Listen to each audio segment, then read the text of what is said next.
What's happening, everybody? Welcome back to the channel. Welcome back to another NFL video. It is time for week number 14 here in the NFL. We've got another show put together for you guys, jam-packed full of some free picks. We're going to break down each game on that Sunday slate. We'll also dive into some player props that I found for some of those games that I'm looking into. Before we do that, we got to jump over there to the Guy Boss Sports website, because after each of these videos, every single week, that's where I lay out any of the plays that I am putting in officially myself. We put those over there for free, so make sure you check that out, guys. There will be a link right down there in that pinned comment that'll send you over there.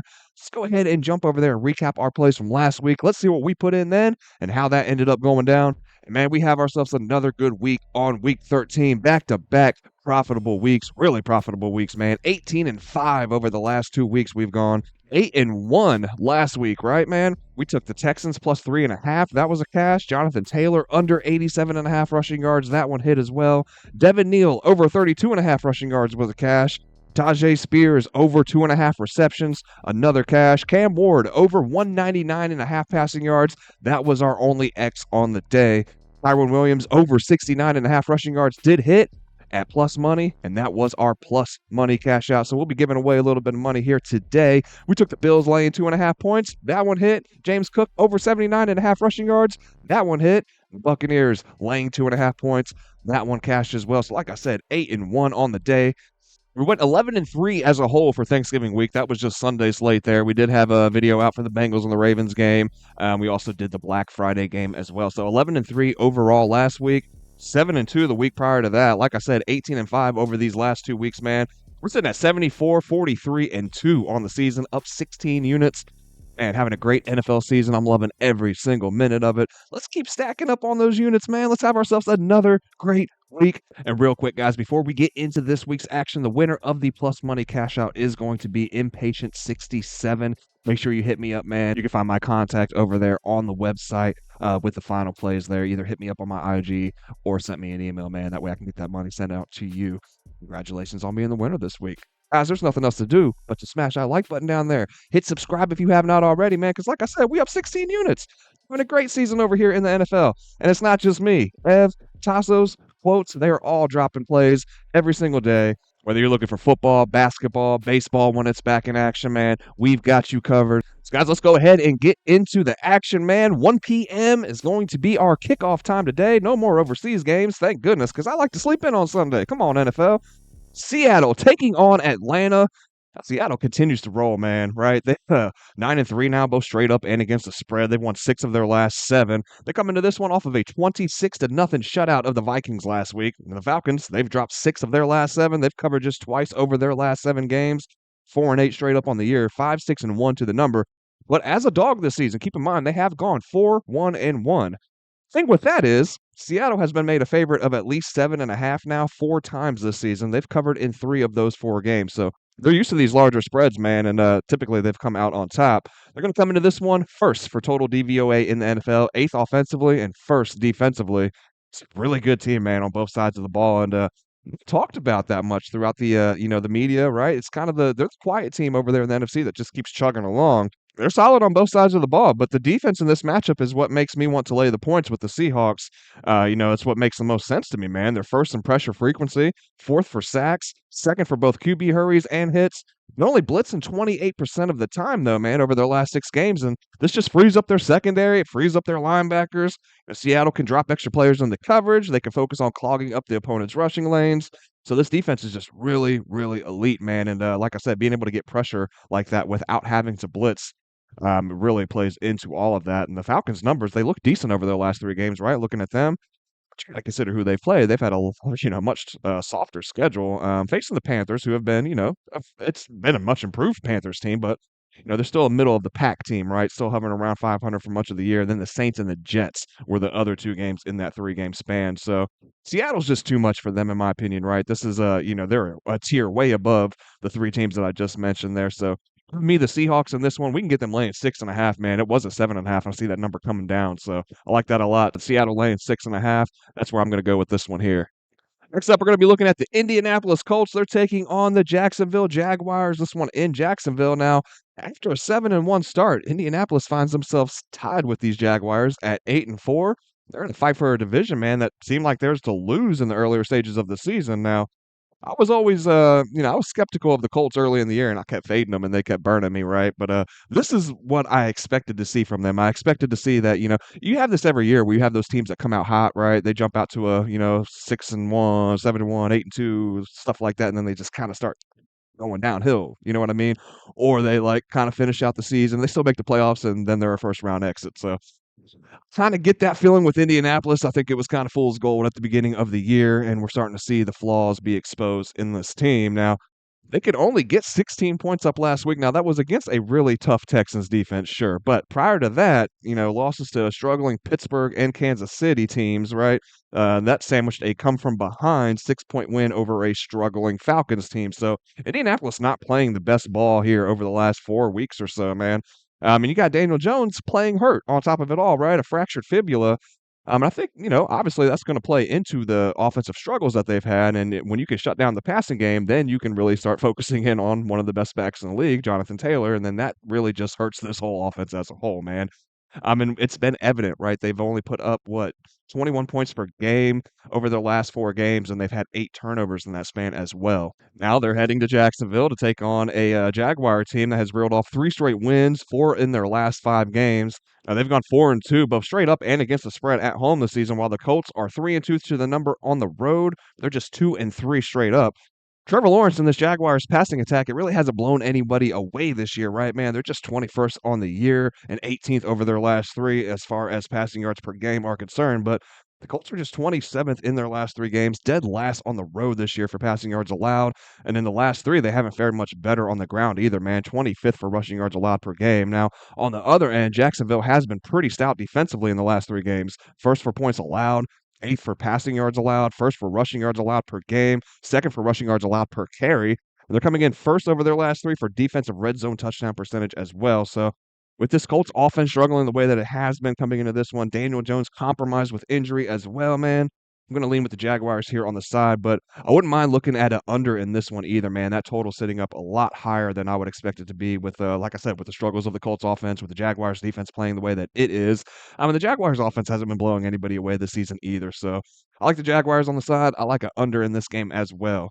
Next up, we got the Tennessee Titans taking on the Cleveland Browns, and this is an ugly one, man, and that's made evident of that low total, right? Sitting at 33.5.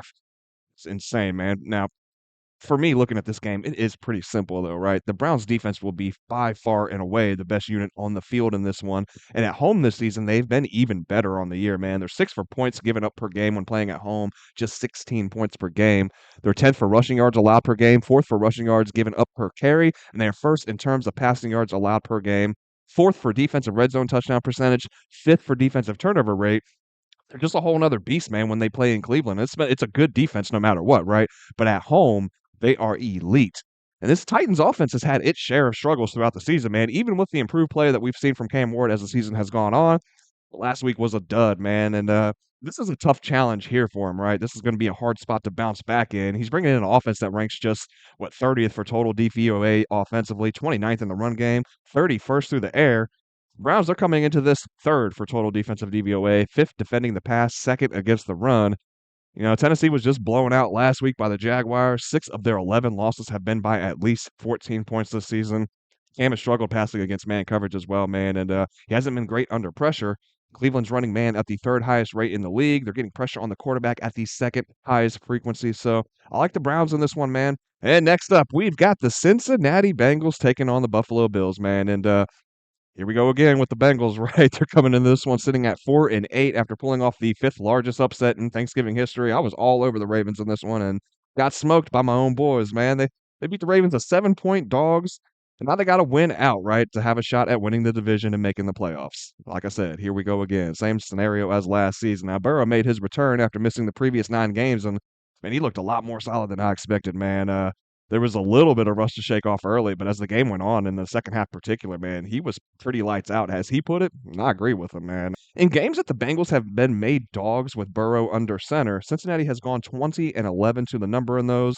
And when they've been made dogs of 3 or more points, they've gone 18-3. They've covered those by an average of over 6 points a game. But while Cincinnati needs this game here, so does Buffalo, right? A win here keeps them 2 games back of New England and keeps their chances for the division alive. But more importantly, Man, they're holding on to that 7th and final playoff spot currently with the Texans right on their heels. They got the Steelers and the Chiefs right behind the Texans. The Dolphins are creeping up too. And then, the Bengals are here too, man. Like, there's a lot to play for in the AFC. It is still wide open over there. The Bills are just 20th in the league, though, for total defensive DVOA, but they have been pretty good defending against the pass. 10th DVOA in that regard. First for passing yards given up on the year. So this isn't going to be the cakewalk for Joe that I think some are expecting due to his prior success, not only in December, but against the Bills as well. Now, where I do think the Bengals could do some damage is on the ground here, man. Chase Brown walked away with 22 touches last week in Burrow's return, and he's been really solid here over the last few weeks. Cincinnati is third from last on the year for rushing yards per game, but they have gained 117 yards per game over their last three, and they're sitting at a more respectable 16th in that time span. And they're 10th in that span as well for rushing yards per carry. The Bills, they're struggling defending the run, man. Just 30th DVOA, third from last for both rushing yards allowed per carry and game. But although they've looked better in recent weeks, the Bengals defense has absolutely been a mess this year. They're coming in at just 31st DVOA defending the run, dead last for total defensive DVOA. They're second from last on the year for rushing yards allowed per game and still just a middle of the pack 17th when looking at them over their last three. The Bills' rushing attack, man, is one of the top units in the league. First overall for rushing yards per game, second for yards per carry, and they are second in DVOA. The Bills have been inconsistent, man. They've been up and down this season, but I think ultimately that combo of Allen and Cook on the ground is just going to be too much for the Bengals defense. And can't be blinded by my hometown team here, man, after one solid game defensively out of 12 attempts. You know what I mean? That one came against a Ravens team that is out of sorts offensively, and they're still trying to find their groove with Lamar Jackson coming back from injury. So as much as I want the Bengals to get the dub here and keep hopes alive, man, I'm leaning with Buffalo on the side. And I'll be leaning towards the under as well, man. I know many are calling for a shootout here in this one, but I think we see both teams lean into the run game more. We got snow expected here, man. You know the Bengals are going to throw the ball no matter what, right? But I do think that, with that Buffalo passing defense, they're going to struggle. And they're going to have to get something going on the ground here. And I think that Buffalo, that's the name of the game for them now. They used to be a passing team with no run game, right? They have completely switched. They are a run team now, yeah, I think that that's kind of the recipe for success in this one, right? Who can control the time of possession, and who can keep the ball in their hands and really play keep away from the other potent offense. That's kind of the key here. So I like the Bills on the side, and I like the under in this one, and I like a prop in this one. Let's go ahead and jump over to Outlier. I want to check that out. We're going to be looking at Chase Brown of the Bengals, rushing yards over 49.5. That is super low, man. My guy not getting no respect right now, right? Look, minus 122 over there at FanDuel. Let's go ahead and scroll down on the year. You can see there was a lot of red at the beginning of the season, right? There was a lot of struggles in the run game, like I said. Look at it recently, right? He's gone up and over this mark 5 of the last 6 games now. Let's break it down to those last 5. We can see he's hitting right at an 80% rate, averaging almost 80 yards per game.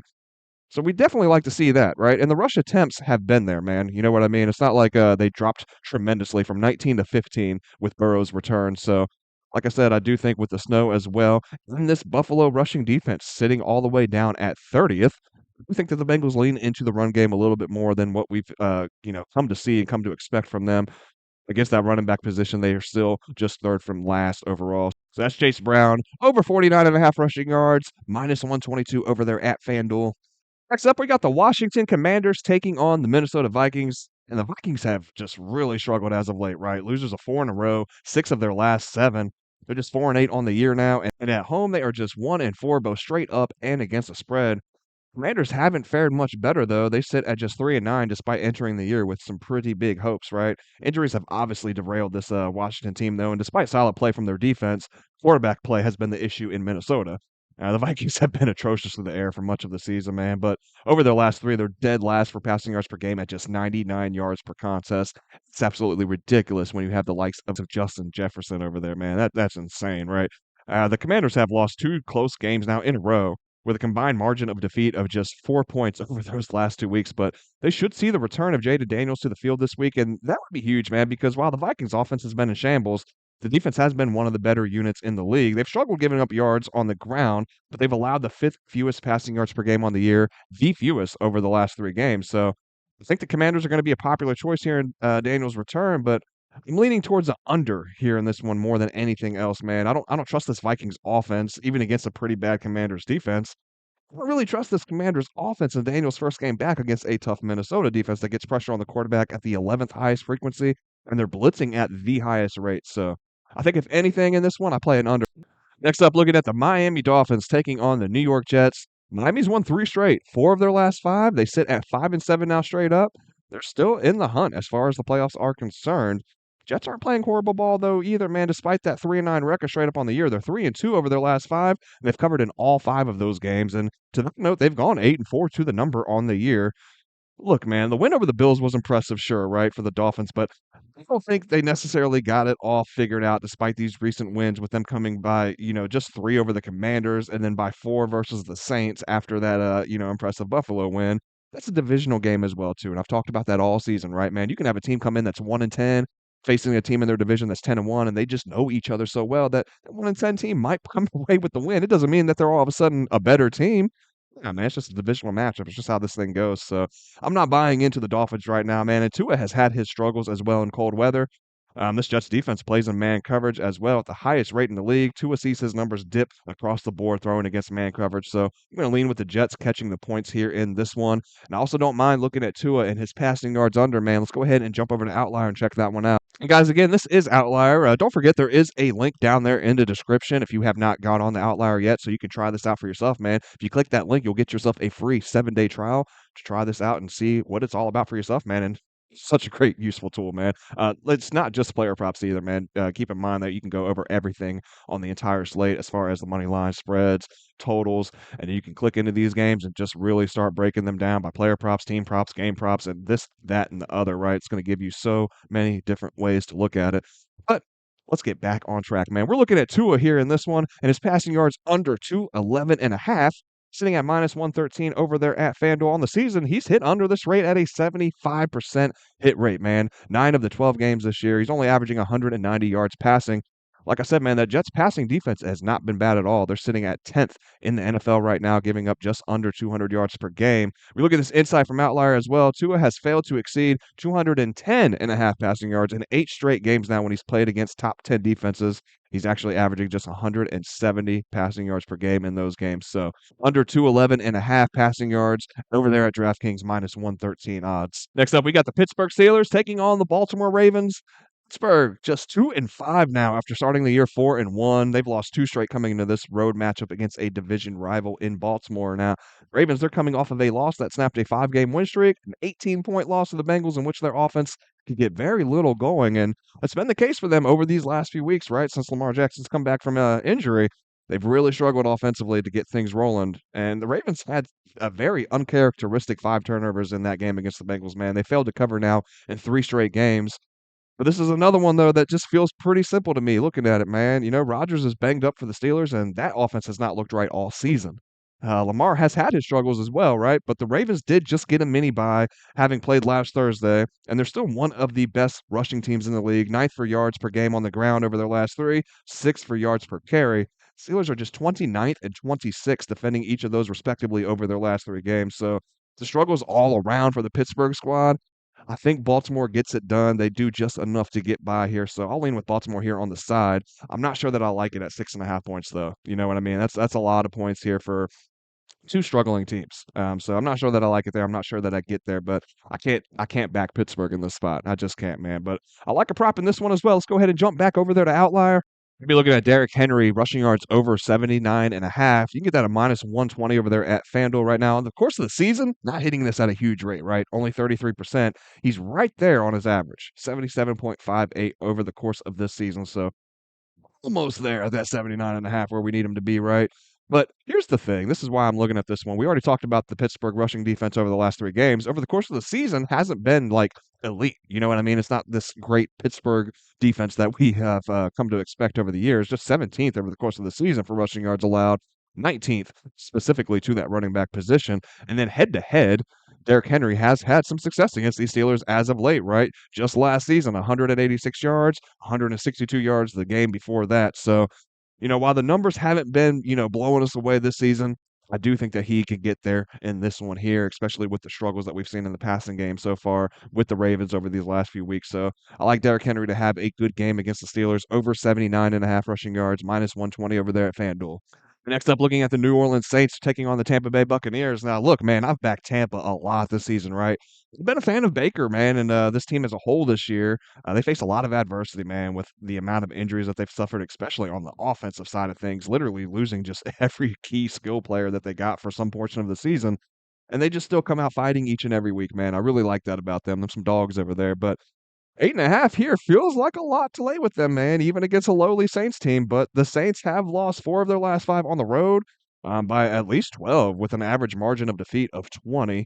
Baker does excel against man coverage. That's something that the Saints run at the fourth highest frequency across the entire NFL. And then on the other side, Tyler Show struggles against the blitz and when under pressure. Tampa's blitzing at the fourth highest rate. They're getting pressure on the quarterback at the fourth highest rate as well. So give me the Buccaneers again this week, man. That'll move us into our 4 p.m. kickoff games. First off, Denver Broncos taking on the Las Vegas Raiders. It's two teams on two opposite sides of the spectrum, right? Vegas is 2-10 straight up. They've lost 6 in a row now. They've only put up 12 points per game over those 6 contests, man. And now you got the Denver Bronco defense coming into town. They've won 9 straight. They sit at 10-2, and a win here keeps them tied with the Patriots for first in the AFC. Vegas should be able to get some pressure on Knicks, though, man. They're 10th in the league for pressure frequency, and Knicks has definitely struggled in that regard. Vegas has been pretty good against the run as well. 5th for yards allowed per game, 1st for yards given up per carry when playing at home this season. But like I said, man, this Denver defense is elite, giving up the 4th fewest points on the year per outing, the 9th fewest through the air, the 5th fewest on the ground. They're allowing the fewest yards per carry, and they bring in a defense that sits at 5th for total DVOA, 4th against the pass, 3rd versus the run. So I like the Broncos on the side in this one, but I think a look at the under may be a better look in this one more than anything else. And next up, we got the Chicago Bears taking on the Green Bay Packers, and this is going to be a great divisional match right here, man. With the Bears coming in at 9-3 straight up, 8-4 against the spread. Packers are 8-3-1 straight up, but keep in mind they are just 5-7 to the number this year. Green Bay is going to play host to Chicago. They're coming in at 4-2 at home this season, but the Bears are 5-2 on the road. Now, to see the Bears as 6.5-point dogs here, it's kind of surprising, man. It shows you that the books aren't taking them serious quite yet. They've had their struggles defensively, sure, man. Their completion percentage in the pass game is second to last as well. They have a strong rushing attack, man, and Coach Ben Johnson has just masterfully built this offense around his quarterback strengths. On the other side, quarterback Jordan Love has fared better facing teams that don't generate a ton of pressure. Chicago is just 29th in the league in that regard, but we also got to keep in mind that the Packers have only covered twice over their last 8 games that they were made favorites, while the Bears are 5-1, both straight up and against the spread when looking at them as a dog since week 3. It's just too many points for me to lay, man, in a divisional matchup between two of the better teams in the league. So give me the Bears catching the points here in this one.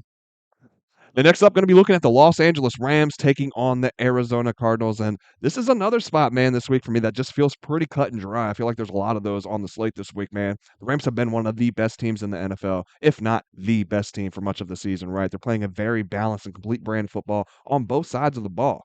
Last week, they saw a 6-game winning streak snap at the hands of the Panthers, right? In a game that they really just gave away down the stretch. Now they're going to face a Cardinals team here on the road that has dropped 4 straight, 9 of their last 10. What is going on with my light, y'all? Y'all see it's flickering on me? What are you doing, man? Anyways, now they're going to face the Cardinals team here on the road that has dropped 4 straight, 9 of their last 10. They failed to cover in 3 of their last 4 games as well. Arizona is just 20th for total DVOA. The Rams, second, right? Big talent disparity here, man. Let's not get blinded by last week. The Rams are still the team to beat here. Give me LA in a big bounce back spot. And also, let's jump over to Outlier because got a plus money cash out that we need to dive into, guys. Before we jump over there, let's talk about that real quick. That plus money cash out is real simple. Just comment double up down below. This is a contest we run each and every week here on the show. And what we do is we pick our favorite plus money play off of the slate. We ride with that, man, and if that play cashes and you comment double up down below, you're entered into the contest. I pick one random commenter down there to send $20 out to, like I said, if this play does end up cashing in. We've had a lot of success with this throughout the year, so make sure you're commenting double up down there, man. Don't miss out on this opportunity. I would have to do the numbers, but I know for a fact that we're hitting above a 50% hit rate. I know for a fact we are, man. I haven't dived into it and, calculated it exactly, but man, we've hit more often than not, right? There's only been a couple weeks that we haven't hit on this. So like I said, double up down there. Double up, man. Let's go ahead and jump over there to Outlier, though. Let's go ahead and break down this play that we're looking at for this week. I'm looking at Matthew Stafford, passing touchdowns over 2.5, plus 125 over there at BetMGM. Now, on the course of the season, hitting at a 50% rate. But you can see he's had some big games here as of late, right? A 5-touchdown game followed by 2 4-touchdown games. We've got a 3 in the mix there, and he has not gone below 2, and that is over the course of the last 6 weeks. So either hitting over that mark or right there on the hook. We jump over here to the dash real quick. There's something else that I'm looking at, right? Now you can see their passing yards per game over the course of the season, 21st, 27th at home. They have fared better in these last 3 games, sitting at 15th. They are giving up a lot through the air still. But we're looking at them to score, right? And this is the issue here for me on the Arizona side and why I like this for Matthew Stafford to have a good game here, man. 28th for red zone touchdown percentage over the course of the season when playing at home, 26 in their last 3 games, man. I think that Matthew finds the end zone quite a bit here in this one, has himself a game, and the Rams, like I said, bounce back in a huge way, cover that 7.5 point spread, and Stafford goes off. Tries to solidify his case in the MVP conversation, man, because he should be in there. He's playing great this year. And that will take us into our Sunday night football matchup. It's an interesting one, man. The Houston Texans taking on the Kansas City Chiefs, and that line at 3.5, it makes it pretty tricky here, man. You know, the Texans bring an elite defense into this game. It's second for total DVOA. They're fifth against the run, first defending the pass. They're giving up just 16.5 points per game over the course of the entire season. That is first in the NFL. They stumbled out to a 0-3 record, but they have since won 7 of their last 9. But here's where it gets tricky, man. They face a Chiefs team here that is definitely reeling, right? Losers of 3 of their last 4, and they failed to cover in any of those 4 games. They sit at 6-6. They're on the outside looking in at the playoff picture right now, but it's still a good team, though, man. And I'm not sure that I'm ready to call their demise just yet, right? This is still an Andy Reid-led team. This is still a team with Patrick Mahomes starting under center, right? You know, despite their struggles, they still sit at 6th for total DVOA in the NFL, 2 spots higher than this 8th-ranked Houston Texans team. And they're still playing at Arrowhead, one of the toughest places in the NFL to this day to play, man. And the Chiefs have played better at home this season by a long shot. They're 1-5 on the road this year, 5-1 when playing in Kansas City, right? Houston, they've gone just 3-3 on the road. So they've also been better both offensively and defensively at home. Speaking of the Chiefs, man, it's going to be a cold primetime matchup as well with their raucous crowd behind them, one of the loudest crowds in all of sports. It's hard to fade the Texans right now with the way that they're playing, with the way that their defense is playing, but it's harder for me personally to fade the Chiefs in this kind of a spot. So I'm going to lean with Kansas City here, man. If they don't pull it out here, then obviously, you know, this is kind of it for them in this season, right? And then we can also look at Houston like, man, this team is really, really legit. But I gotta lean with the Chiefs here in this one, man, as crazy as it feels. Guys, that is gonna wrap it up for today. I hope you enjoyed the show today, man. I hope you found the content helpful and useful. And if you did, please don't forget to smash that like button on your way out. Hit subscribe if you have not already. That's gonna do it, man. Hope you guys all have yourselves a great Sunday, and I hope you all cash out. I'm gonna see you back next week for the next one.